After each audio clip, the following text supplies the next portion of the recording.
Acknowledgement.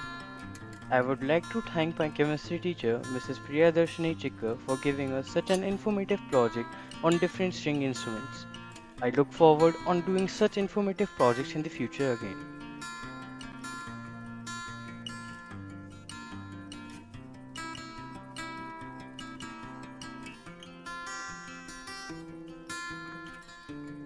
Electric guitars, on the face of it, might not seem to have much to do with chemistry. However, the materials that make them up are carefully chosen for their chemical properties, without which they simply wouldn't function. The most important parts of an electric guitar are the pickups. These allow the vibrations of the string to be detected and eventually converted into sound at the guitar's amplifier. The most common alloy used in pickup is alnico. This is a combination of aluminium, nickel, and cobalt. There are a large number of different string compositions, but often they will consist of steel, a combination of iron, carbon, and sometimes chromium. The chromium helps prevent corrosion. Additionally, the strings can sometimes be coated with various polymer additives.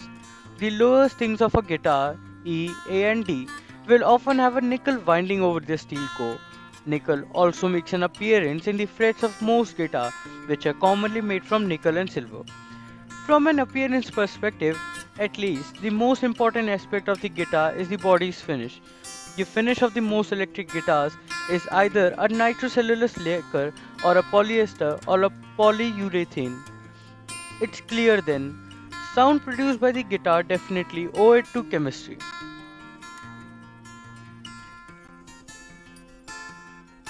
The modern piano was first invented by Bartolomeo Cristofori in the 18th century. The main wire used in piano strings is high carbon steel. It is created through the melting of iron and carbon together. When carbon is added to the liquid iron, the carbon atoms go to attach themselves to the iron atoms. The iron atoms were in a lattice structure before the carbon was added, so the carbon atoms go to the lodge in between all the iron atoms, creating more strength in the metal. High carbon steel is very strong. However, if too much carbon was in the steel, it wouldn't be ductile enough to be shaped into a wire. The perfect amount of strength and flexibility is why high carbon steel is used in pianos today.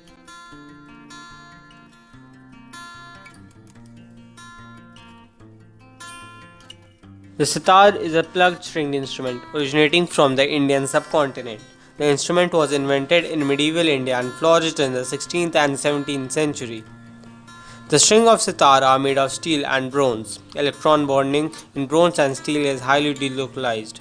Because of it, the strings of sitar are very sonorous. Bronze and steel are also very ductile, which helps them easily to be casted into strings. One of the most famous examples of connection between sound quality and chemistry are the famous violins. It's the modern technique of electroplating that ensures the best sound quality in this instrument. Strings of violin can be made from solid steel, stranded steel, nylon, stainless steel, or bronze. Strings of nylon have economic benefits, but metal strings produce rich sound quality. But metals also corrode really easily. But now the solution may have been found. The strings can be covered with a small layer of polymer to reduce its exposure to atmosphere, and nowadays many strings are made from alloys of different metals. These make them less corrosive and produce rich quality of music.